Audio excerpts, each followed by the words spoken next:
Good morning to all of you.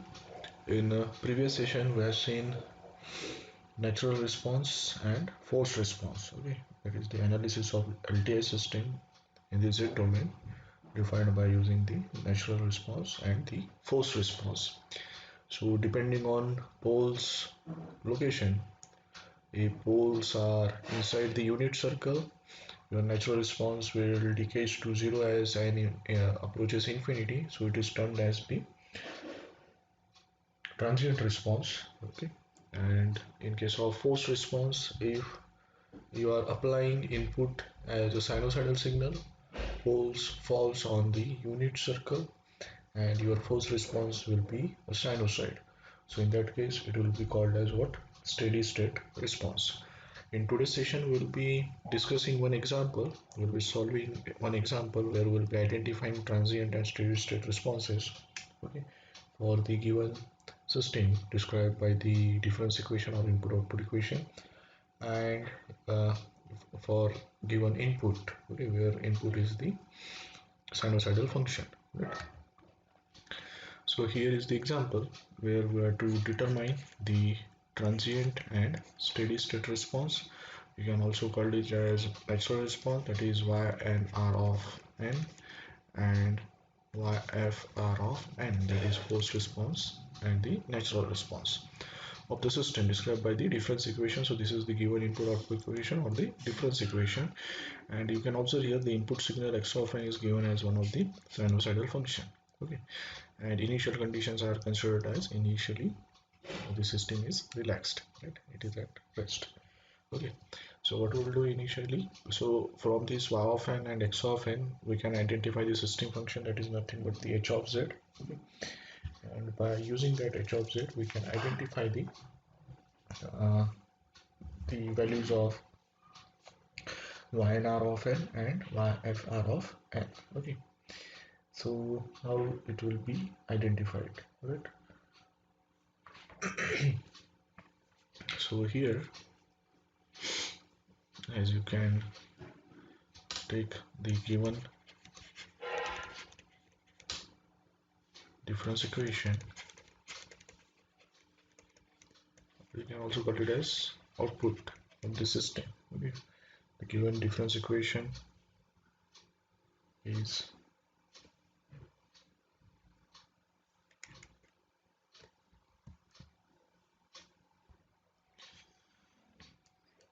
given as, what is that, of n is equals to 0.5 of n minus 1 plus x of n. Okay, so by taking what z transform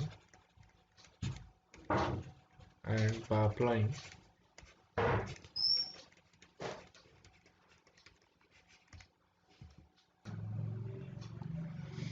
so by taking z transform and by applying the time shifting property here,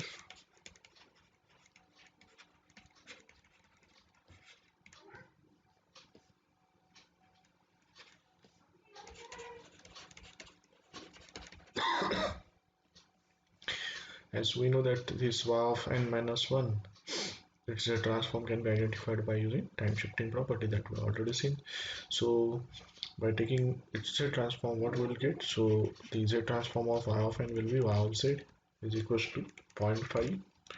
So it will be the z transform of y of n minus 1 will be z inverse y of z plus capital X of z, right?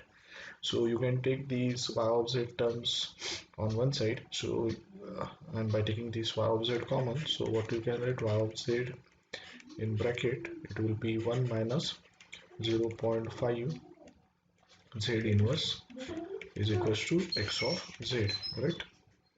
So you can take y of z upon x of z. So y of z upon x of z is nothing but the h of z. Okay, that we are already saying h of z is the system function. So h of z is equals to, you can represent it as y of z upon x of z, and it will be equals to 1 upon 1 minus 0.5 z inverse, right? So this is the value of what? System function h of z, right? So the final equation for the system function h of z is equals to 1 upon 1 minus 0.5 z inverse, right? So the system has a pole at z is equals to 0.5. If you are substituting 0.5 in place of z, so the 0.5 0.5 will get cancelled, so 1 minus 1 will be 0 and 1 upon 0 will be infinity. So it has a pole at z is equals to 0.5, correct? So this is what we have. Okay, next we have to identify the z transform of the given input signal x of n, right? So the given input signal, it is given as the sinusoidal signal x of n is what has been given here. X of n is equals to, what is it, 10 cos by n by 4 into u of n. Okay, so we already seen the Euler's identity. As per Euler's identity, we can represent this x of n in terms of e to the power j omega n. Okay, so as per Euler's identity, we can represent cos omega n as 1 by 2 e to the power j omega n plus e to the power minus j omega n. Okay, so e to the power j omega n is nothing but cos omega n plus j sin omega n. This will be cos omega n minus j sin omega n. Sin omega n, j sin omega n and minus j sin omega n will get cancelled. There will be 2 cos omega n, 2 will get cancelled, so it will be simply cos omega n. Okay, so by using this Euler's identity, we can rewrite this equation. So this equation can be rewritten as 10 in bracket 1 by 2, you can take it as, right? So 1 by 2, what is that, in bracket e to the power, in place of j omega n, it will be e to the power j by n by 4, right, plus e to the power minus j by n by 4, right, into u of n, correct? So again, we can rewrite this as, so this 10 by 2 will be 5, right, and I can just multiply it with e to the power j by n by 4 into u of n plus e to the power minus j by n by 4 into u of n, right? So now by taking its z transform,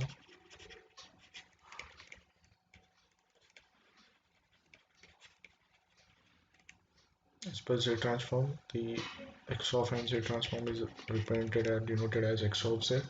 So it will be simply summation, as per z transform, summation n is equals to minus infinity to infinity x of n into z to the power minus n, right? That we already know. So this x of z, in this x of z, you can replace this x of n with what we have here. Okay, so we have 5 in bracket to that e to the power j by n by 4 into u of n plus e to the power minus j by n by 4 into u of n into z to the power minus n. Okay, so in place of x of n, we have substituted this value of x of n, right? Again, this 5 is constant. Okay, and we know that u of n is the unit step sequence, so you can modify these limits by taking 5 outside. Okay, and by modifying these limit, we can write summation n is equals to 0 to infinity, right? You can take these terms e to the power j by n by 4 into z to the power minus n plus summation u of n will be 1 for these values. Okay, so therefore I am not written u of n again here. Okay, for n is equals to 0 to infinity, u of n will be 1, and for negative values of n, u of n will be 0, right? Therefore we have modified those limits. So n is equals to 0 to infinity here, again it will be e to the power minus j by n by 4 into z to the power minus n will be there. Okay, so again you can rewrite it at x of z is equals to 5 in bracket summation n is equals to 0 to infinity. You can take n common, so it will be e to the power j pi by 4 z inverse whole raised to the power n, right, plus summation n is equals to 0 to infinity e to the power minus j pi by 4 z inverse whole raised to the power n. And as per the infinite geometric series, okay, that we have seen, what is that? Summation n is equals to 0 to infinity a to the power n is equals to 1 upon 1 minus a. Okay, so this can be used here to replace this summation or infinite series. Okay, so we can replace this e to the power j pi by 4 z inverse raised to power n with 1 upon 1 minus e to the power j pi by 4 z inverse, right? Similarly, you can replace the second term. Okay, so here this x of z will be 5 in bracket, it will be 1 upon 1 minus e to the power to that j by 4 z inverse, right, plus 1 upon 1 minus e to the power minus j pi by 4 z inverse. Okay, as per this infinite geometry series, right? So that is how you can write the x of z. Okay, now we have this h of z as well as x of z. You can simplify this x of z to more terms. Okay, so you can add these two terms.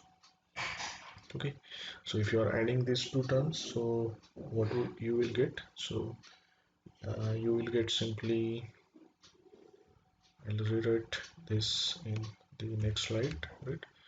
So what you have, x of z is equals to 5 in bracket 1 upon 1 minus e to the power j pi by 4 z inverse plus 1 upon 1 minus e to the power minus j pi by 4 z inverse, right? So if I'm adding these values, so x of z will be equals to 5, right? So it will be 1 minus e to the power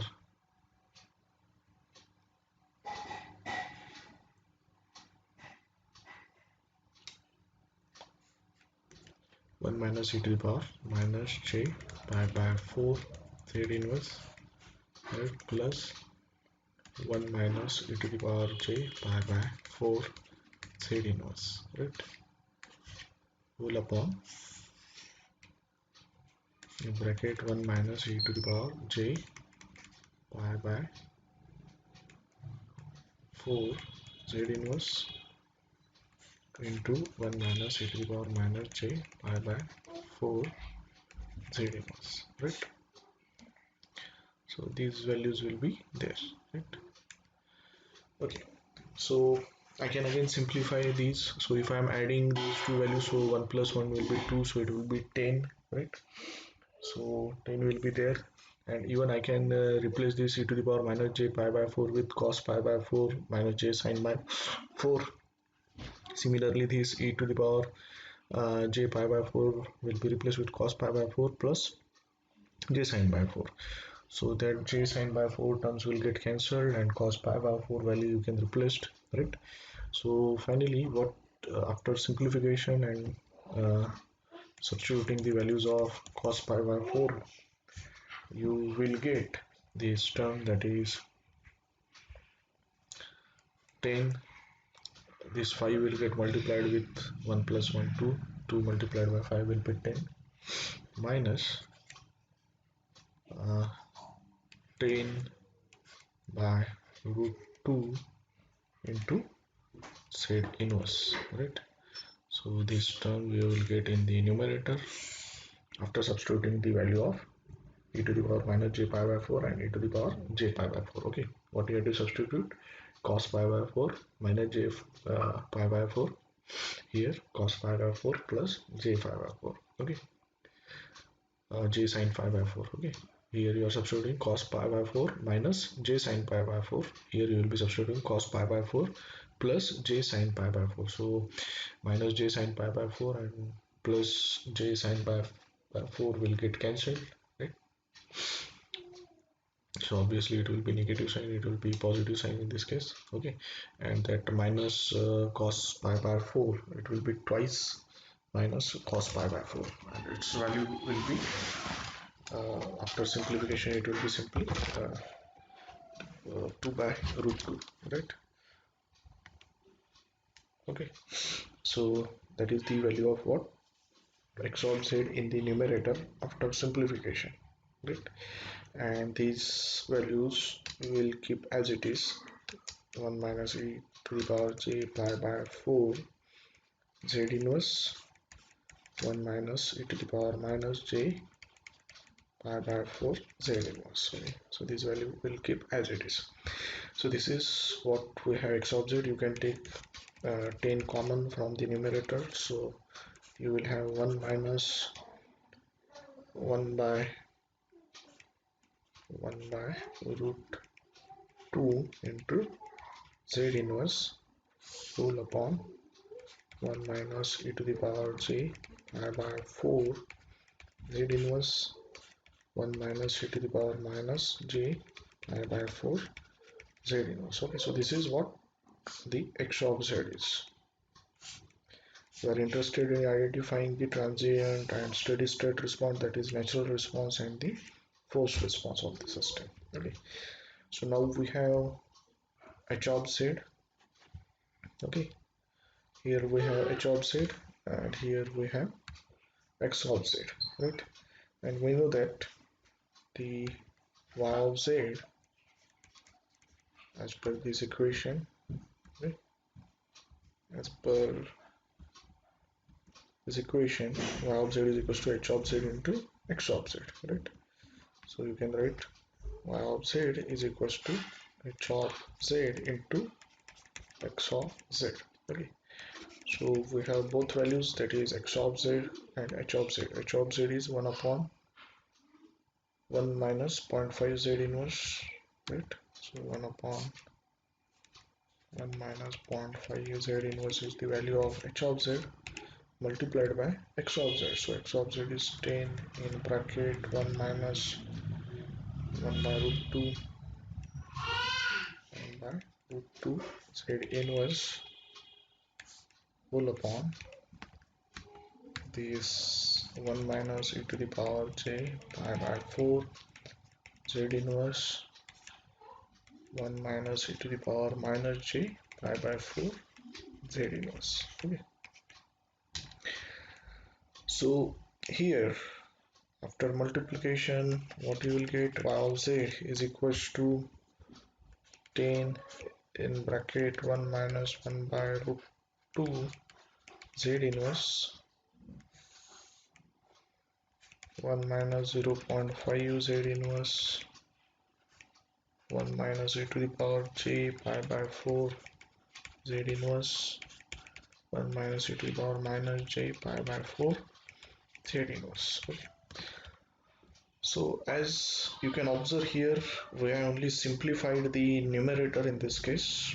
Even we can simplify the denominator as well, but to get the inverse z transform we need the roots of or factorize this denominator.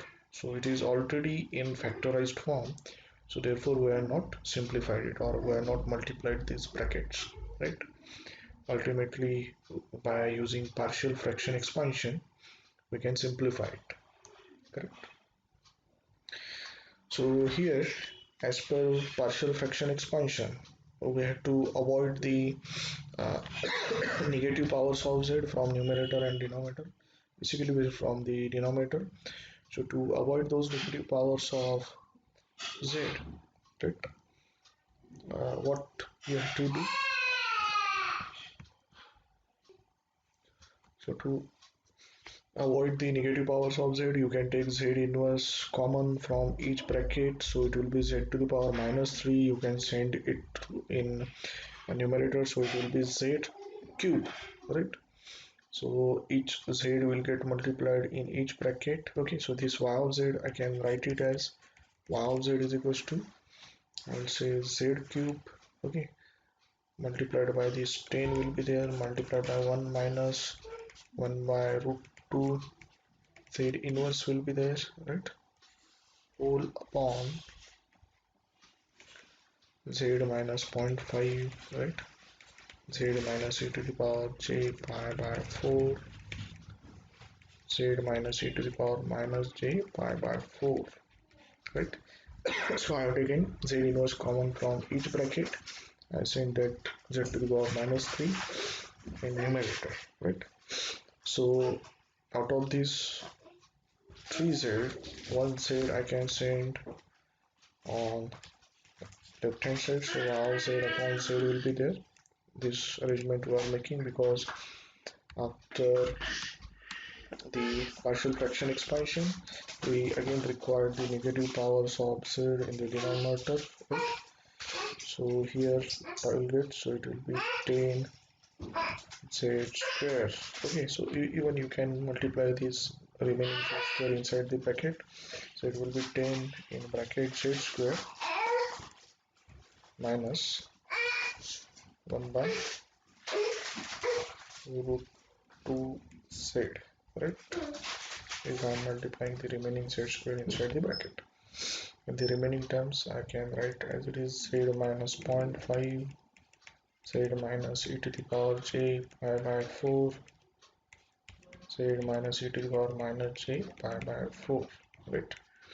And as per partial fraction expansion, I can write it as a upon z minus zero point 0.5 plus b upon z minus e to the power j pi by 4 plus c upon z minus e to the power minus j pi by 4, correct?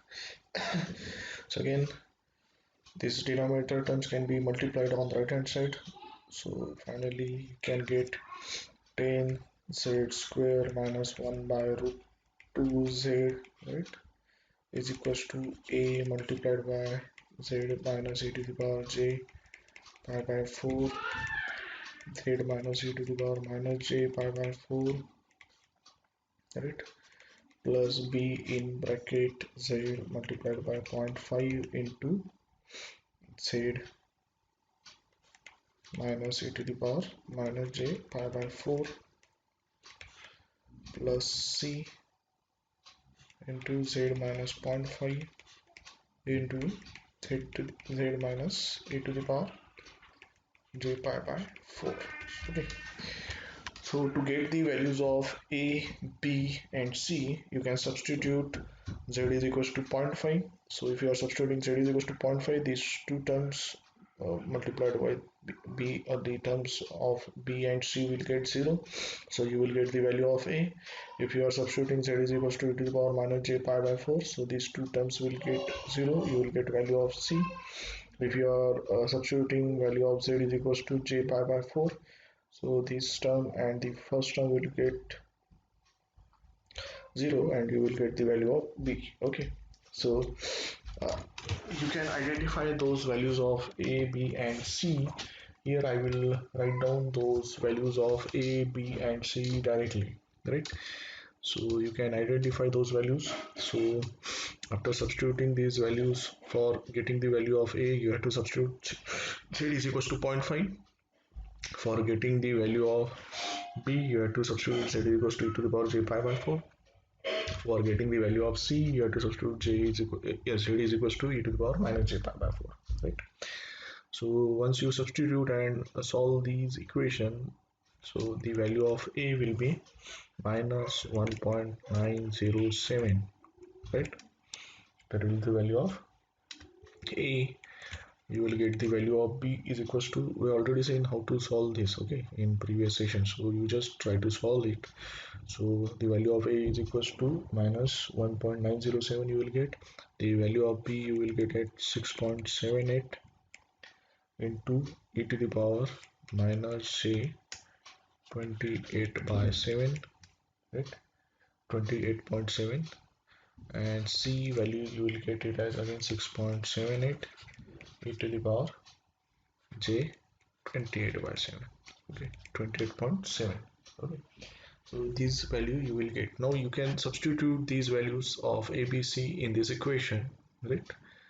And you can write this y of z upon z equation as, so the value of A is minus 1.907 whole upon this equation is z minus zero point 0.5, so it is z minus zero point 0.5 plus, right, plus the value of B 6.78, so 6.78 into e to the power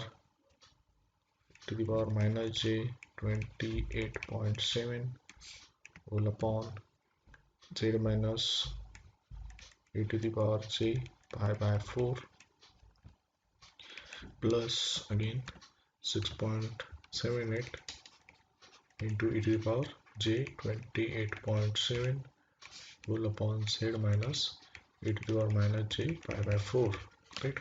You can send this z on right hand side, so it will be z inverse multiplied by the whole bracket, so it will be y of z, so y of z is equals to simply minus 1.907 upon 1 minus zero point 0.5 z inverse plus 6.78 e to the power minus j 28.7 whole upon 1 minus e to the power j pi by 4 plus 6.78 e to the power j 28.7 whole upon 1 minus e to the power z inverse remain e to the power minus j pi by 4 into z inverse, right?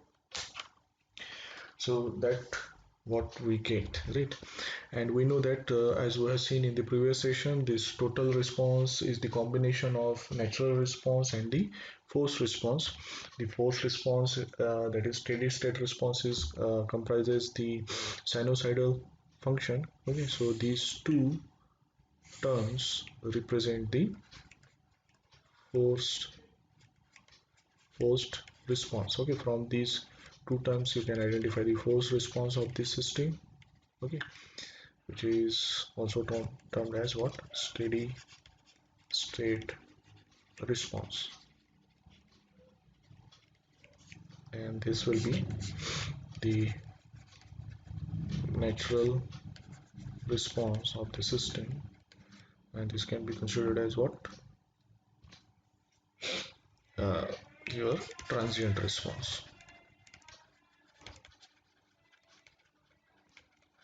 So to get these in time domain, so you have to identify the inverse Z transform of it, and in previous session we have seen the inverse Z transform by partial fraction expansion, where we have applied this form where you can write as in partial fraction expansion, the inverse Z transform can be written as here what z inverse of, if there is partial fraction expansion, if it is in form 1 minus pk z inverse, right? So you can use any one of this form, so pk raised to the power n into u of n, okay, when roc mod z greater than pk, so here it will be greater than pk, okay, point, because pk is 0.5, okay, but as we have seen in this Z transform, uh, this ROC will be greater than PK, so you have to use this generalized form. Okay, another form was minus PK raised to the power n into u of minus n minus 1. This we can use when mod Z is less than PK, right? But here you can use the first form in both cases, right? So this form, by using this transform, y of z, what we have, y of z minus 1.907 upon 1 minus 0.5 z inverse, okay, plus I'm just rewriting this equation because first term indicates the natural response, and from second term, by taking the inverse Z transform of first term, you will get natural response. By taking the inverse Z transform of these two remaining term, you will get the forced response of the system, right? So the second term is 6.78 into e to the power minus j 28.7 upon 1 minus e to the power j pi by 4 into z inverse, right? And plus again 6.78 into e to the power j 28.7 whole upon e to the power, sorry, 1 minus e to the power minus j pi by 4 into z inverse. Okay, so initially we'll try to identify the inverse Z transform of this, and its inverse Z transform will be simply termed as natural response of the system, that is y n r of n. Okay, so the what transient response, transient response of the given system is ynr of n is equals to, so this is constant, that is 1.907, that is minus 1.907 is the constant, multiplied by, as per this inverse transform form, it will be pk raised to the power n u of n. So here the pole value is 0.5, so it will be 0.5 raised to the power n into u of n. Okay, so this is the required what transient response of a system. Okay, which is also termed as the natural response of the system. Now we will try to identify the forced response. Okay, so the forced response, or you can say that steady state response, steady state response of the system, of the given system, will be simply, you can represent yfr of n is equals to, okay, so again this 6.78 into e to the power minus j 28.7 will be a constant, right?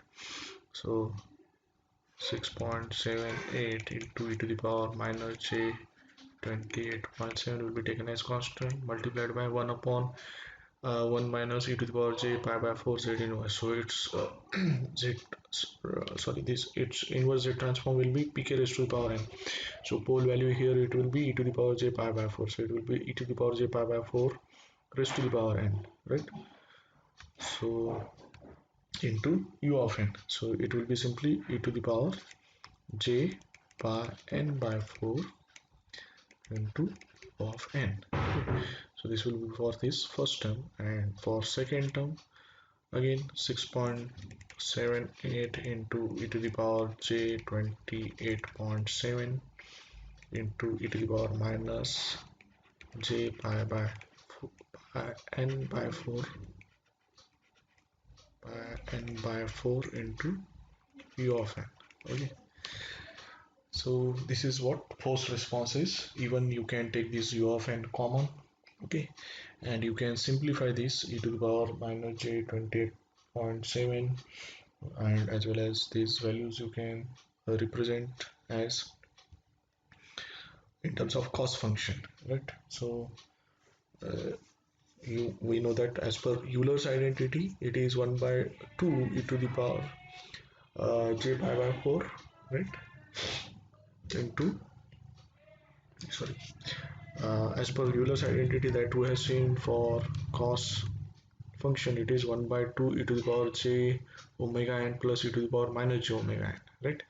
So here you can replace this with the cos function, right? So as it is already in e to the power,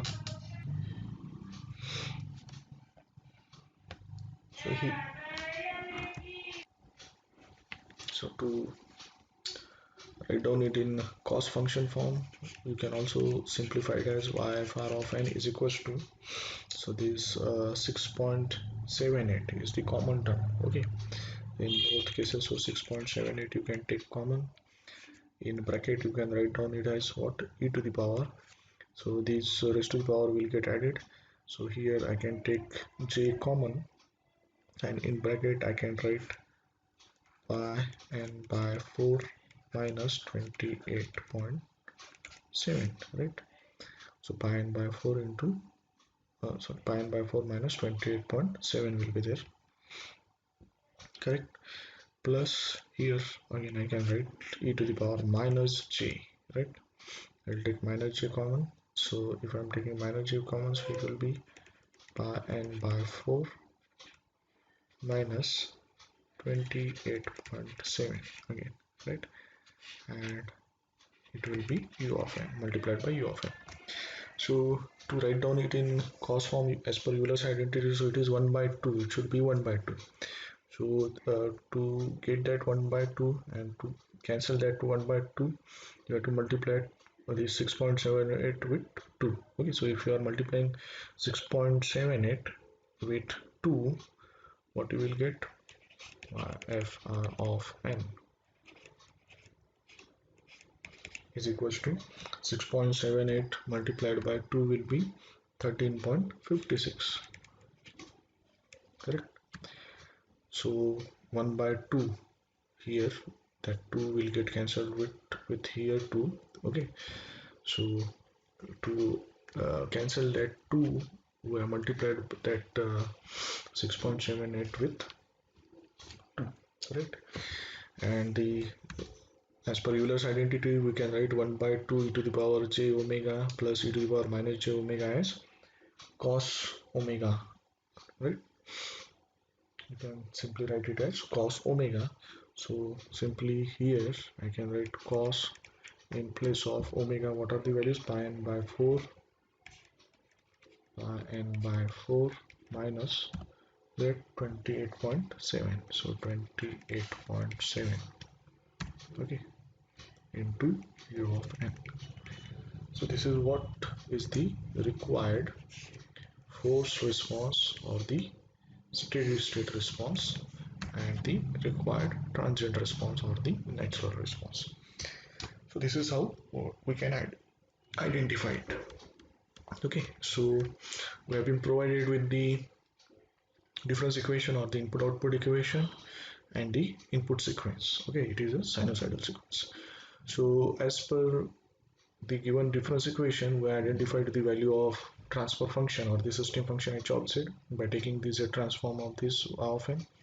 So we identified the z transform, we represented as y of z upon x of z, and we identified h of z. So h of z we identified initially, and then we identified x of z from the given x of n. So x of n as per Euler's identity were written in this function form, and by using z transform formula we identified the x of z. Then the obtained x of z and h of z are multiplied to get the y of z. Okay, that is total response of the system in z domain. Okay, so y of z is equals to h of z into x of z. So we have multiplied it. We have already the denominator, it is in factorized form. We have avoided the negative powers of z from the denominator, and as per partial fraction expansion we have separated those terms into 3 different terms, and then we identified the constant values, that is a, b and c. So after identifying those a, b, c values, we have substituted those values in this partial fraction expansion form, right? And then it is again in the denominator to get the actual inverse z transform, we have represented the negative powers of z, right, by making certain adjustment. And the terms comprising the sine function, sine cosine functions are termed as the forced response, and the remaining term is termed as the natural response. Okay, because it represents the steady state response and it represents the transient response. So we are taking the inverse z transform of it. So as per that inverse z transform, the natural response is the inverse z transform of this first term, while the forced response will be the inverse z transform of its remaining 2 terms. So this is how we identified the natural response or the transient response and forced response or the steady state response of the given system. Okay. So in next session, in the analysis of LTI system in the Z domain, we'll be analyzing the causality and stability of LTI system in the Z domain. That topic we'll be discussing in the next session. Thank you for joining this session.